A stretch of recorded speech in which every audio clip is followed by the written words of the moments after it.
Hello, ladies and gents. Welcome back to The Raven and the Writing Desk. I'm your host, Chris Lester, the author of the Metamore City story universe. You can find my work at chrislester.org and metamorcity.com. I'm here in the virtual studio today with J. Daniel Sawyer. Dan is an author, podcaster, and audiobook producer. He's published 17 novels, 2 short story collections, 23 standalone short stories, and he has another 6 novels and 15 short stories in various stages of production. He runs a podcast called The Everyday Novelist, where he takes questions from listeners about the writing life and examines the art and craft of writing. His new book is a spin-off from that series, and it's called Becoming the Everyday Novelist, 30 Days from Ideas to Publication. The book is on sale now. Welcome back to the show, Dan. Thanks for having me. How you doing, Chris? I'm doing really well. It's been a busy couple of months working on getting my my books up on Audible. First one's a doozy. After that, it's pretty easy. That is true. It is definitely going much more smoothly on the second one. I think it's because their documentation is somewhere just this side of written in Klingon. And for those of you who are watching this on YouTube, I do apologize. Dan's camera will not be showing him today due to some technical difficulties. So you're going to just have on the to other watch hand, my lovely face. On the other hand, I do look fantastic in this medical blue icon that I'm wearing today. Right. Yes. So you will occasionally see his lovely little shiny blue icon there. All right. So Dan, this is a how-to book, a self-help book. Who is your target audience, and what is the unfilled need that you set out to fulfill with this work? Well, one of the things that you can tell it's early in my morning, can't you?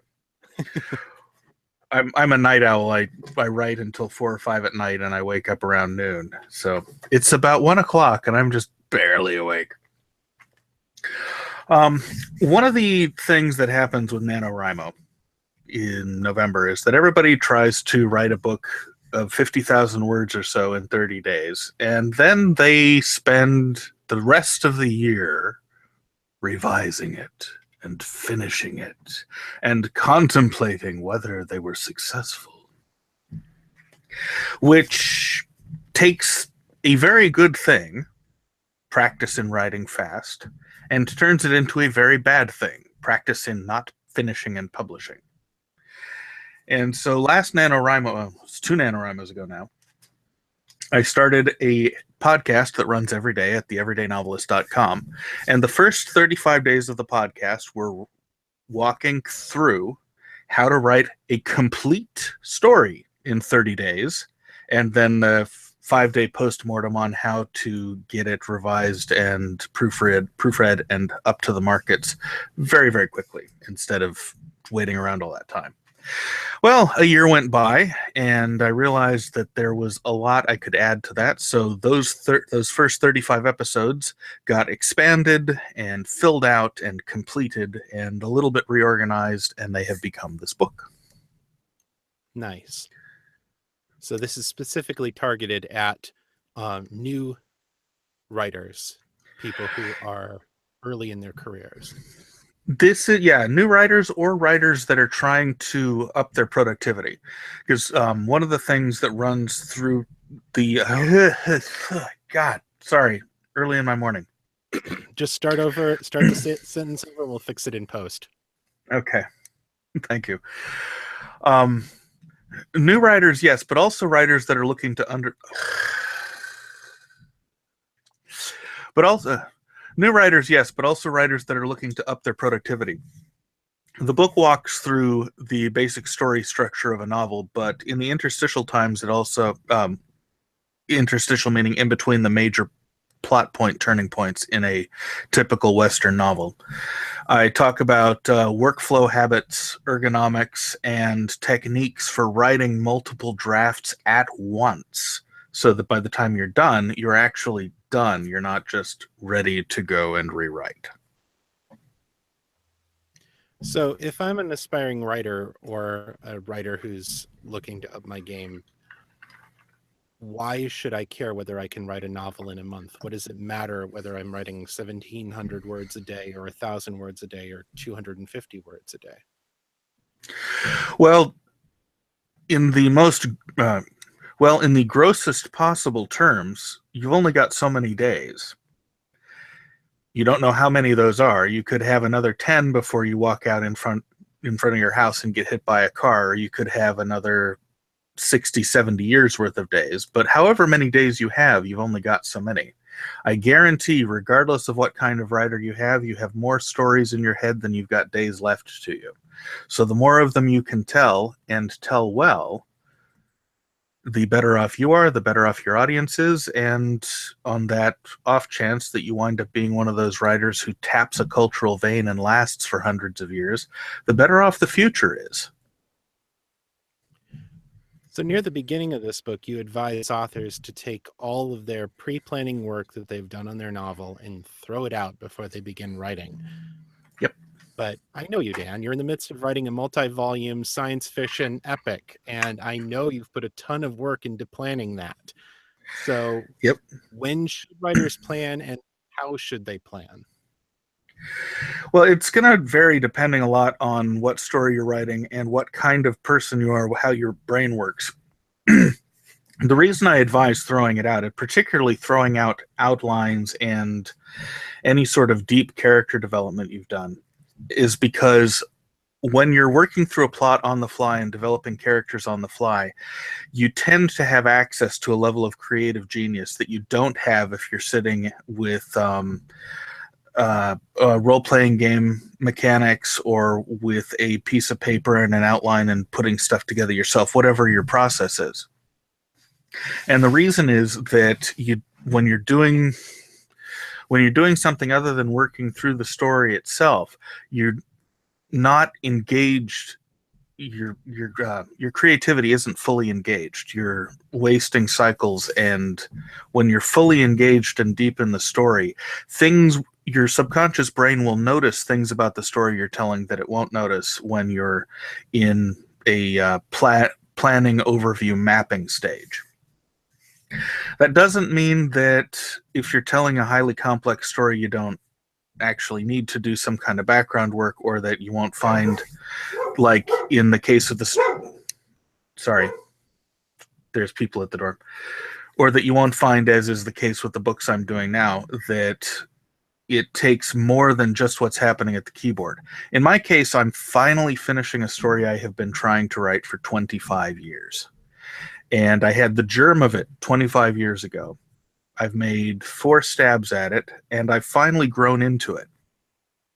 The feedback loop from those stabs that I've made at it and the story I'm writing now had me writing to a certain point, the story breaking or me not being able to continue, going off and learning more about the things I wanted to tell a story about, coming back to it and trying again. At the beginning, I was outlining everything. Now I'm outlining nothing. And it's not because I know the story so well now. It's because I've grown to trust myself. Actually, a few days ago, I was at a point where I had to stitch 2 ends, because I write out of order a lot, and I had to stitch 2 ends of the plot together. So I sat down and actually wrote an outline to figure out how I could stitch them together. I sat down to write I did the outline, I put it aside, I sat down to write, and 2 scenes later, I had completely blown the outline to hell, but the stitching that I was doing was better than what I had planned. And that's what I'm trying to get people to do. It's learning to trust yourself so that you can come up with stuff that's better than what you could plan out. Yeah, that kind of fits with what I've experienced in writing some of my own longer works, where I will I start out with the key scenes and the key plot points and the key character moments, and try to put together an outline to connect those things before I start writing. And then when I'm in the story, I find that I'm moving in different directions, and I've found that it's much more productive to follow those new Mm-hmm. directions where they're leading, and then course correct where I need to get back to my key plot points rather than worrying about hitting every single scene that I had plotted out. Hmm. And I'm advocating for one step beyond that, where you become willing to let those key plot points go. Mm. And the reason is that I've come to trust that letting key plot points go can sometimes or frequently get you to the point where you make the same thematic points better than you could have if you had tried to steer back to those plot points. That's interesting. I'm I'm wondering how that is working on a subconscious level, because you've clearly, when you're writing a story that is about something, where Mhm. you're trying to unpack and explore a theme. I'm wondering if there is still value in the process of, figuring out a path to get there, because, does that pre-prep your mind to find the better path later when you're in the process of writing? Does it prime the pump? Um, I don't know. It may depend a lot on the story. The book Mm. I'm writing right now is the series is a giant future history geopolitical series about the first interplanetary war. Those of you familiar with my podcasts, I'm finally finishing the entire series, is what's going on. Um, I had expected that the book was going to be about um, freedom and government and destiny and espionage and the great movements of history, and that sort of stuff is there. But what I've discovered, much to my surprise, is that the actual theme, at least of this volume of the story, is people trying to find or cope with not having a home. Mm. I couldn't have planned that, but that has turned out to be the resonance that's pulling the whole story together, and that's actually driving the geopolitics of the piece. Do you think If that I that's had played, because you yourself have been uprooted from a sense of home over the last few years, and so that's coming out in your writing? it might be, and it's probably more deeply. It's I've been uprooted several times in my life, and it's been a theme that reoccurs in my writing over the years. But yeah, I've really got no idea. That actually, I suppose it's a theme that's at the top of my mind because of because of what's going on geopolitically. The world I grew up in doesn't exist anymore. Right. For the second time in my life. First time was the end of the Cold War, and now we're seeing the end of the post-Cold War peace. Those are big movements of history, and it's very unusual to live through two of them in one lifetime. Mm-hmm. And so that's probably where that's coming from. But I couldn't have planned it. Yeah, it's interesting. There's a neat resonance between what what we're talking about here and what um, Lauren Harris and I were talking about in my interview with her a couple of weeks ago about her book Unleash. And she's also got a character who's been uprooted from the only life that she's ever known, and the story is her trying to find her sense of home and sense of place. And we were talking about the fact that this is a particularly resonant theme for our generation, because we've gone through so much tumult and we've had so much displacement. The economics of the last 10-15 years have forced many of us to move places we didn't expect to move, to give up lives that we had known. There's a lot of churn Mhm. in our And social systems.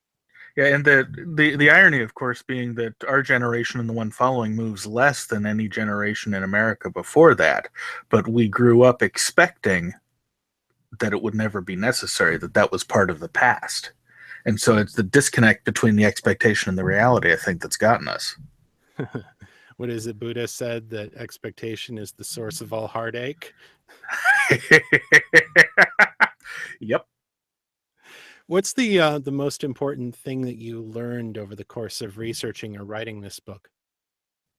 Are we back to becoming an everyday novelist, or are we Yes, still on the Capricorn? getting back to the Okay. book that I'm supposed to be helping you promote here. Yeah. All right. Throw me the question again. So getting back to becoming the everyday novelist, what's the most important thing that you learned over the course of researching or writing this book?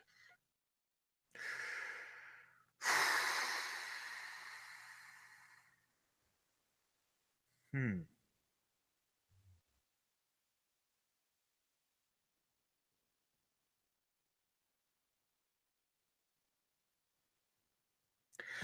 I think it was that it's easier than it looks. What we do, Mm, it's that writing fast and writing good is as counterintuitive as it is. It's actually easier to do it than the other way around. Um, and I don't know if it's so much that I learned it while writing this book, or I realized something already learned. You know, when you have the emotional aha that follows on from something you've known for a while. right. It was like that. But as I was explaining out how the mechanics of writing fast while writing good works, I was struck over and over during the writing process with how much anxiety and performance pressure we particularly, not we as instructors, but we as early stage writers, pile on ourselves. And I've figured out why we do it, and it's because our there's a disconnect between our tastes, which are highly developed, and our skills, which are not. And because of the effect that fiction has on us, it feels like a kind of magic. And so the reason that we're prone to quit or to keep revising is we're trying to capture the magic, because this art form affects us so much. Where with anything else, whether it's driving or photography or music or what have you, we understand that it takes hours and years of practice before everything just comes and flows and you look like a wizard while you're doing it. But with this, because the connection of stories to our subconscious and our language development and the way that we perceive our own lives is so deep, it frequently doesn't occur to us, at least not on an emotional level, that writing and storytelling are the same kind of skill that driving a car or playing the flute is. And which means that it's a lot easier than it looks if you take away the performance pressure that we pile on ourselves to do it perfect and to be amazing right out of the gate. Well, there's another piece to that too, which is that playing a musical instrument or driving a car becomes easier Mm-hmm. because we automate portions of the process. They move from the conscious mind to the unconscious mind, Yes. and then But we don't have to think about them. yep. But that's exactly how storytelling works too. It's just that the fact that it could possibly work that way is invisible to us when we're new. Why do you think that is? I think it's because it's something that we see other people do. Well, I think it's because it feels to us like a kind of magic. We see other people doing it all the time and it looks flawless and beautiful, and we don't realize how much we do it internally to ourselves. So we feel, when we come to it, we know story a lot better than we know how to. Let me rephrase. When we come to it, we understand the phenomenon of a story much better than we understand how to tell a story. When we come to driving, we don't understand how driving works. We've seen people do it. We know that the car moves and you steer it. But we understand that this is a complicated mechanical process, and we don't expect to get behind the wheel and run a racetrack and be brilliant. When we come to stories, we come with a very sophisticated, even if we start writing at 10 years old, we come with a very sophisticated understanding of how stories work. But we don't have the skills to tell one that matches our understanding of how they work. And so we start off with with a mismatch between our sophistication and our abilities, whereas with driving or with playing a flute, we don't start off with that kind of a mismatch. Right. We expect those things to be hard, and Mm-hmm. whereas the I think another piece of this is that when you are experiencing a story, you're experiencing it in Mm-hmm. your conscious mind. That this is all like it's your your cerebral cortex that's weaving together all this imagery to experience this event, this story. And so the concept that any of this could be happening on a subconscious level seems contrary to the amount of complexity and artistry that we experience in it. Mm-hmm. Yep, I quite agree. But yeah, I think writing this book gave me a much fuller appreciation for a much fuller appreciation for the profound depth of that disconnect that we all deal with as beginning writers. And so the book actually dwells on that quite a bit. So give us a preview of some of the contents of the book. What are some of the tips and tricks that readers can look forward to learning about? Okay, you're going to have to cut this bit out while I pull up my manuscript here. Okay. Because it's been a while. That's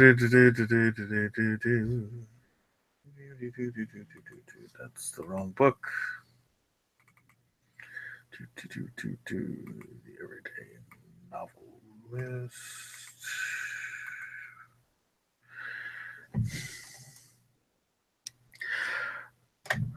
Okay. Well, there's the boring stuff, like I talk about the basics of how not to die from writing. It's always important. It's just You mean in a financial sense, or no, I mean in a literal sense. Writing can kill you. It's as dangerous as chain smoking. But right, because of the sitting and the blood clots and all that. because of the sitting and the blood clots, because of the opportunities you have to inflict paralyzation on yourself or to cripple your hands. You can get paralyzed from RSI injuries to the neck from bad ergo. Yeah. So I talk about boring stuff like that. A lot of the mechanics of how to keep your mind fresh between writing sessions, how to manage your creative energy and your workflow. We walk through story structure. I use a lot of examples from popular films and whatnot because more people have seen the same films than they have read the same books. Right. I talk a lot about the head games we have to play in order to keep ourselves in the story, and particularly the points in the story when it's most likely that you'll bounce out, which is the first third, the middle, and the final third. Those are the places where one writer or another always jumps out and it's like, I don't want to do this book anymore. Well, there's actually structural reasons in storytelling why those are the parts where most people are prone to bounce out. So I talk about that a lot. I talk about team dynamics with characters. I talk about the abusive relationship that you as a writer are obligated to have with your characters. One of the hardest things for writers who are generally nice people to get through their heads is that when you have a character, the more you like them, the greater your obligation is to kick them when they're down. You are an evil Old Testament deity. Your job is to sit there up on Mount Olympus playing chess with them and making their lives as hellish as possible. And it takes and I run through examples. My favorite is Raiders of the Lost Ark. You've seen Raiders of the Lost Ark, right? Yeah. One of the best films made in the last 50 years in terms of its longevity, its rewatchability, its memorability, all of that stuff. Why? Because Indiana Jones never wins. Not once in the whole film, not even at the end. Right. He goes through Jungles infested with snakes. He goes to Nepal. He gets punched out by his girlfriend. He faces Erstwhile one Nazi, girlfriend.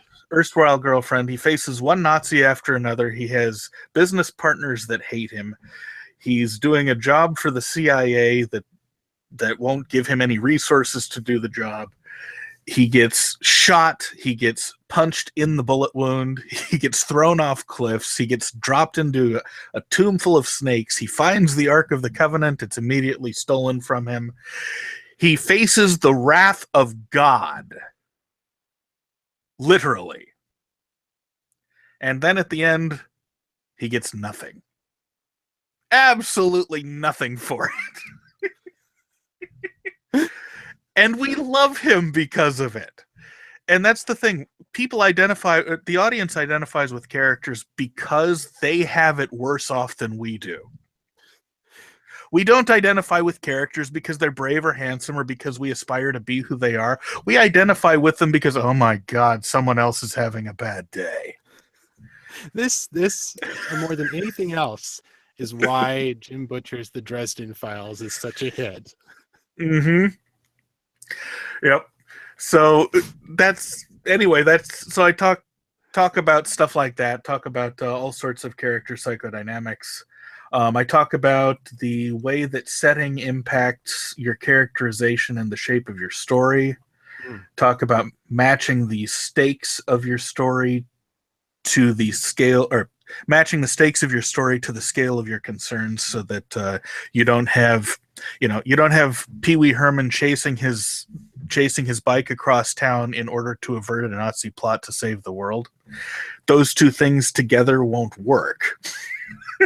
So I talk about working at different levels to make sure that your story is all matched in its concerns so that you get better audience investment. I talk a lot about audience investment and mind control, which is stuff that you typically don't get in beginning writer books. The focus on this book from day one is on two sorts of not even from day one. The chapters are named for the days as I walk you through a 30-day process. From the preface onward, this book is concerned with two things: managing your own creative process and controlling the minds of your audience. And it's very direct. Each chapter is very directly hooks into one of those two things. And audience mind control is not something you tend to run into until you get to much more advanced stages of writing training. But it seems to me, and it always has, that if you start writers off with that focus, that gets rid of a lot of the early bullshit where you're worrying so much about perfection that you lose track of the theory and process of storytelling. That's what storytelling is. Exactly. You're sitting around a campfire and you're telling a story. You're not trying to stick to an outline. What you're doing is you're watching the faces of the people around the campfire and trying to add things that will make them go, right? Well, do the same thing while you're writing a book, and keeping your focus on that audience experience, not in a cynical or calculating way, but in a gut instinct way, is one of the keys to great storytelling. And I don't think it gets enough play. Let's see. I also talk about how to write multiple drafts at once. I'm a big believer in it. It makes life so much easier too.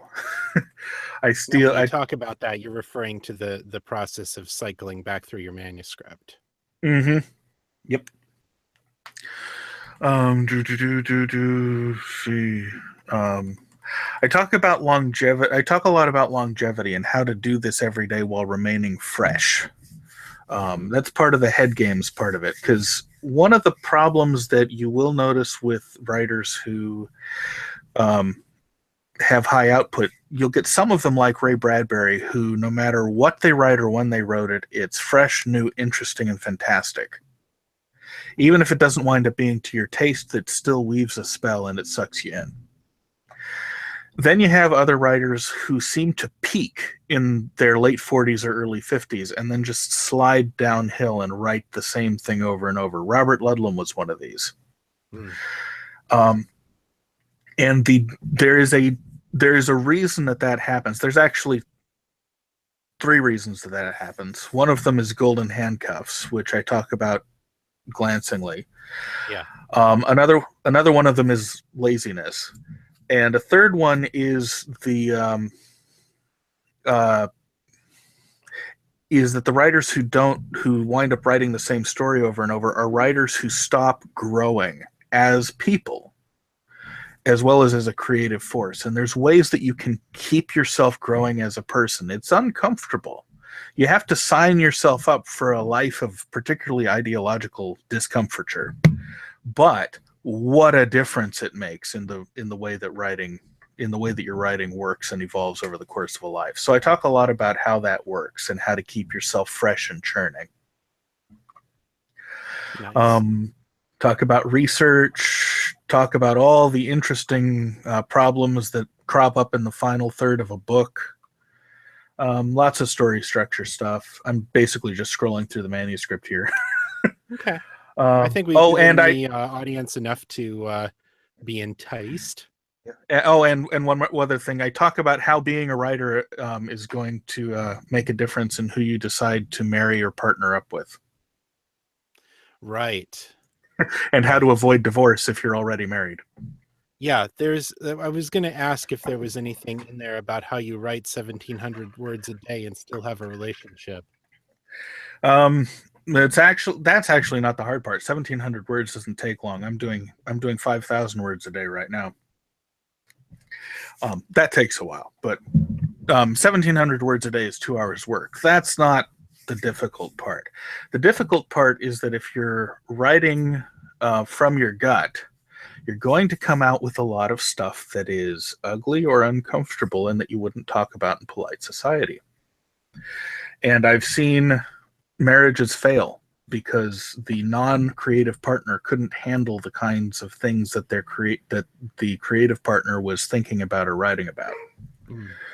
So I talk about how, but I've also seen marriages and relationships that survived that kind of a shock. And so I talk about what it takes to make sure that your creative life doesn't wreck your home life, and why, if you can't avoid it, it's better to stick with the creative life than the home life.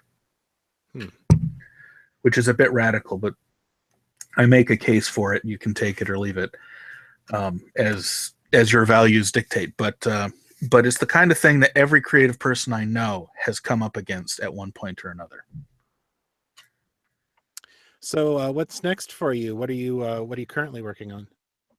I'm currently finishing up in the next 2 or 3 days The Briggs Defection, which is Volume 1 in the Cabricon Ascendancy, formerly entitled The Antithesis Progression. If you were a fan of the podcast, this book basically takes place between chapters 1 and 2 of Predestination.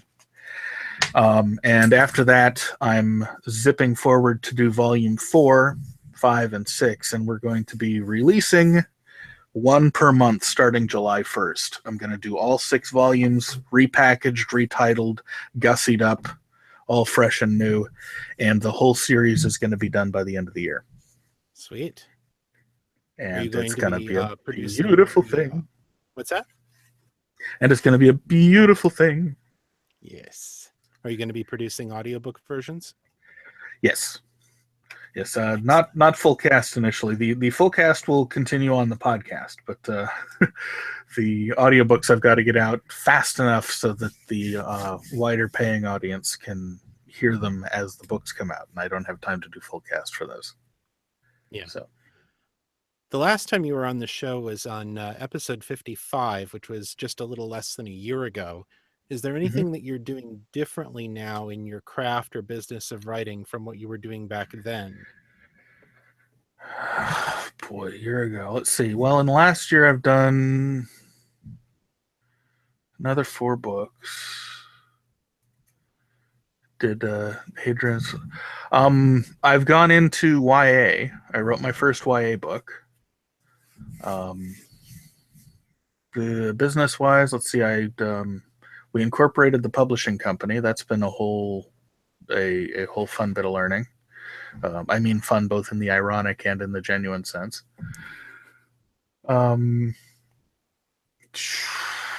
I'm doing a lot more audiobooks than I was. I'm saving up to buy a house, so I'm doing a lot more client work than I was. But other than that, I'm just writing my ass off, and I'm having so much fun doing it. It's there's a salutary effect to the creativity when you're in a perpetual high-level flow state. You get ideas faster, really good ideas, faster than you can possibly use them. And oh, it's so much fun. And of course, I'm still doing the Everyday Novelist every day. And do you have any convention appearances planned for this year?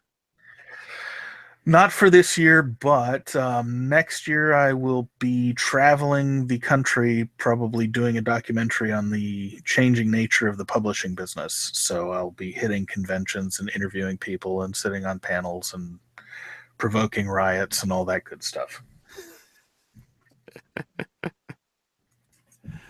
Where can people find your stuff, Dan?